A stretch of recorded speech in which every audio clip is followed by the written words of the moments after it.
অর্থাৎ এদের দিলে নবীর প্রেম ও আদবকে কেড়ে নাও, বার করে নাও এদের দিল থেকে। কেমন? এমন কিছু কিছু কথা এদের কাছে বলো বা এদেরকে শোনাও যে কথাগুলো আমার নবীকে কষ্ট দেবে, আর ওই কথা শুনে যারা চুপ থাকবে তারা বেঈমান হয়ে যাবে। এটা হলো রজব মাস, এই মাসে আমার নবীর মেরাজ হয়েছিল, জানেন তো নাকি? আজকে ইসলামের দুশ্মন শাসকরা কোটি কোটি টাকা খরচ করে 2 নম্বর উলামাদের দিয়ে প্রচার করছে নবীর নাকি মেরাজ খবে খবে হয়েছে। করছে না, করে না? এই কথাটা কেউ যদি মেনে নেয় তার ঈমান থাকবে না যাবে? কেউ শোনার পরে যদি চুপ করে থাকে তার ঈমান যাবে না থাকবে? চলে যাবে। কথা কিছু বুঝছেন? এটা একটা পরিকল্পনা। তা আমরা দেখছি এই কঠিন মুসিবতে যদি আমাদেরকে সোজা হয়ে দাঁড়াতে হয়, সর্বপ্রথম আমাদের কাজ হবে মুনাফিক উলামাগুলোকে চিনা। এই শুনছেন তো নাকি? কেন আল্লাহ নবী বলেছেন আসমানের নিচে জমিনের উপরে সব থেকে নিকৃষ্ট হবে একদল উলামা, যারা এলেম অর্জন করবে, কোরআন পড়বে, হাদিস পড়বে, জ্ঞান অর্জন করবে, কিন্তু এই জ্ঞান অর্জন করার পর দুনিয়ার অত্যাচারী শাসক জালিমদের তাগুতি শক্তির কাছে অর্থের বিনিময়ে বিক্রি হয়ে তাদের দালালি করবে, ইসলাম মসজিদ মাদ্রাসার পক্ষে কথা বলবে না। এগুলোকে চেনা দরকার আছে না? না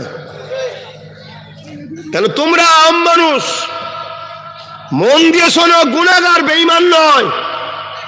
গুনাহ নিয়ে যদি কবরে ঢোকো আল্লাহ চাইলে মাফও করতে পারে, আর যদি ধরে বিচার করে শাস্তি দিয়ে কিন্তু ঈমান থাকার জন্য মাফ করে দেবে। জোরে বলুন সুবহানাল্লাহ।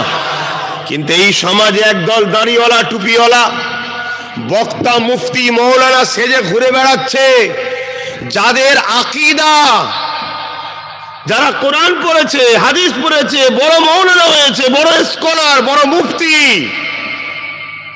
শুনছেন তো? কিন্তু তারাই এলেম অর্জন করে দুনিয়ার তাগুতি শক্তির কাছে সামান্য পয়সায় বিক্রি হয়ে উম্মতে মুহাম্মাদির ওই পাওয়ার, ইমানের পাওয়ারটাকে কাটছে, যাতে করে এগুলো বেঈমান হয়ে যায়। আর ওদেরকে যারা টাকা দেয় তখন আপনাদেরকে মেরে দেবে, আপনারা কিছু করতে আর পারবেন। আমি আপনার পীরের আওলাদ শিখাচ্ছি, অসুবিধা হচ্ছে? দাদা হুজুর বলেছে আমার মুরিদরা রুহানি বাচ্চা, আমার ভাই ভাইকে শিখাচ্ছি, শুনছেন তো নাকি? তাহলে আমাদেরকে একটু বুঝে চলতে হবে না? হবে না? খেয়াল করতে হবে, উলামার বক্তব্য শোনার সময় খেয়াল করতে হবে, আলেম মুফতি মৌলানা বক্তব্য শোনার সময় খেয়াল করতে হবে। এ তো কোরআন হাদিস শিখেছে জানি, মৌলানা তো জানি, কিন্তু এ কোনো জালিম অত্যাচারী ইসলাম বিদ্বেষী শাসকের দালাল নয় তো। এটাকে দেখতে হবে, শুনছেন? আর না হয় ওয়াজ করতে করতে করতে একটা মুহূর্তে আমার রাসূলে পাক সাল্লাল্লাহু আলাইহি সাল্লামকে আমাদের মতো বলে দিয়ে চলে যাবে, আর ওই কথাটা শুনে যারাই চুপ হয়ে থাকবে তারাই বেঈমান হয়ে যাবে। কারণ নবীর বিরুদ্ধে কথা হলে প্রতিবাদ যে না করে তার মধ্যে ঈমান থাকে না। খুব মন দিয়ে শোনেন বাপ, আমাদের ঈমান হচ্ছে সব থেকে দামি সম্পদ। এই মাসে আমার নবীর মেরাজ হয়েছিল। আল্লাহ আমার নবীকে এত ভালোবাসে, এ উম্মতে মুহাম্মাদি, তোমরা যদি ঈমান নিয়ে মরতে পারো, আমার নবীকে আল্লাহ এত ভালোবাসে, আমার ঈমান বলছে আল্লাহ আমাদেরকে মাফ করে জান্নাতি করে দেবে। জোরে বলুন সুবহানাল্লাহ, আরো জোরে বলুন সুবহানাল্লাহ।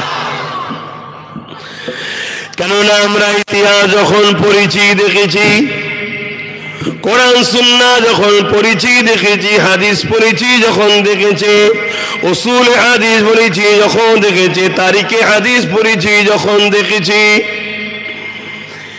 এ যুবক আখিরা তরুণেরা তাফসীর যখন পড়েছি দেখা গেছে হযরতে মুসা আলাইহিস সালাম আল্লাহ পাকের কাছে আরজু করেছিলেন, ও রব্বি আল্লাহ পাক, আমি আপনাকে দেখব।